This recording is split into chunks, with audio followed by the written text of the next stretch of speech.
उस मनुष्य ने सादर पंडित जी के चरण छुए और बोला, मैं आपका पुराना शिष्य हूँ। मेरा नाम कृपाशंकर है। मेरे पिता कुछ दिनों बिलौर के डाक मुंशी रहे थे। उन्हीं दिनों मैं आपकी सेवा में पढ़ता था।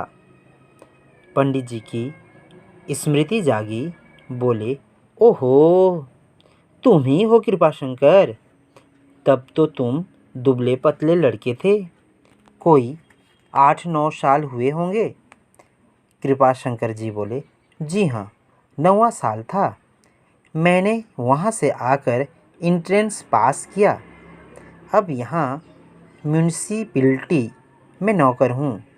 कहिए, आप तो अच्छी तरह रहे। सौभाग्य था कि आपके दर्शन हो गए। पंडित जी बोले, मुझे भी तुमसे मिलकर बड़ा आनंद हुआ। तुम्हारे पिता अब कहाँ हैं? कृपाशंकर बोले, उनका तो देहांत हो गया। माता साथ हैं। आप यहाँ कब आए?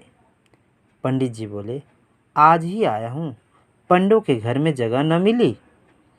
विवश होकर यहाँ रात काटने की ठहरी। कृपाशंकर बोले, बाल बच्चे भी साथ हैं? पंडित जी बोले, नहीं, मैं तो अकेले ही आया हूँ, पर मेरे साथ दारोगा जी और सियाहिनवीस साहब हैं। उनके बाल बच्चे भी साथ हैं। कृपाशंकर बोले, कुल कितने मनुष्य होंगे? पंडित जी बोले, हैं तो 10, किंतु थोड़ी सी जगह में निर्वाह कर लेंगे। कृपाशंकर बोले, नहीं साहब, बहुत सी जगह लीजिए। मेरा बड़ा मकान खाली पड़ा है। चलिए, आराम से 1, 2, 3 दिन रहिए। मेरा परम सौभाग्य है कि आपकी कुछ सेवा करने का अवसर मिला। भाव जानेंगे। पंडित जी याद कर बोले, तुम ही हो कृपाशंकर। उस समय कृपाशंकर 8-9 साल के पतले दुबले लड़के थे। अभी वह एंट्रेंस पास कर अर्थात प्रवेशिका पास कर म्यूनिसिपैलिटी में वह नौकर है अर्थात कार्यरत है। पंडित चंद्रधर के साथ दारोगा एवं मुंशी जी और उनके परिवार कुल 10 मनुष्य उनके घर पर गए।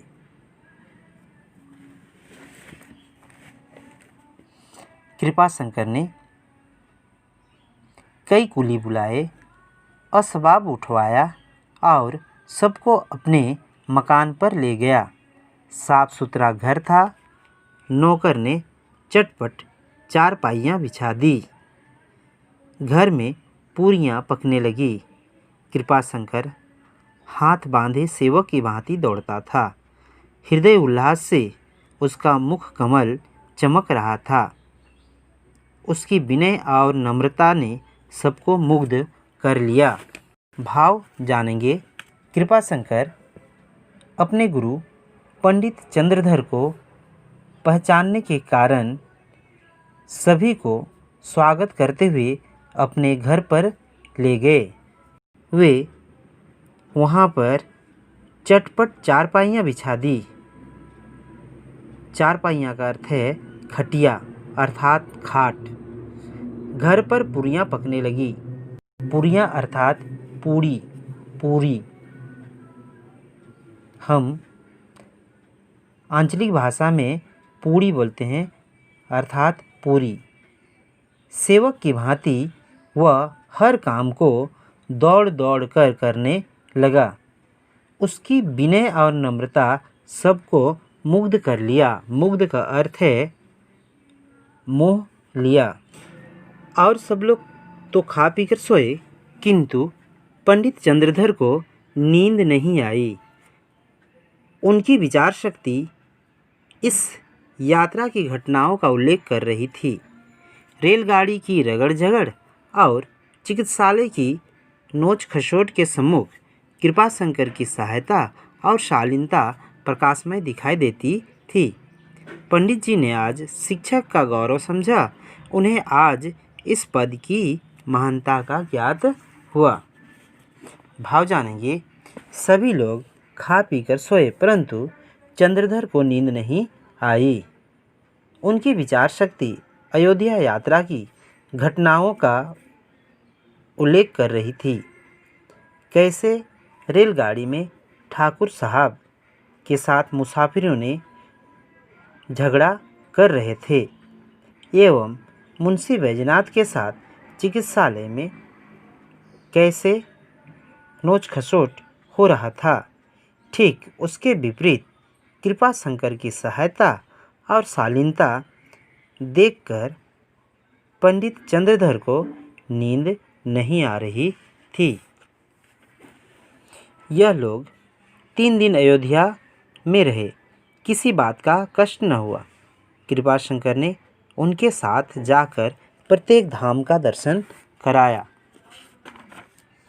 तीसरे दिन जब लोग चलने लगे तो वह स्टेशन तक पहुंचाने आया। जब गाड़ी ने सीटी दी तो उसने सजल नेत्रों से पंडित जी के चरण छुए और बोला, कभी कभी इस सेवक को याद करते रहिएगा। पंडित जी घर पहुँचे तो उनके स्वभाव में बड़ा परिवर्तन हो गया था। उन्होंने फिर किसी दूसरे विभाग में जाने की चेष्टा नहीं की। भाव जानेंगे। कृपाशंकर ने उसके साथ जाकर प्रत्येक धाम का दर्शन कराया। उन्हें किसी बात का कोई कष्ट नहीं होने दिया।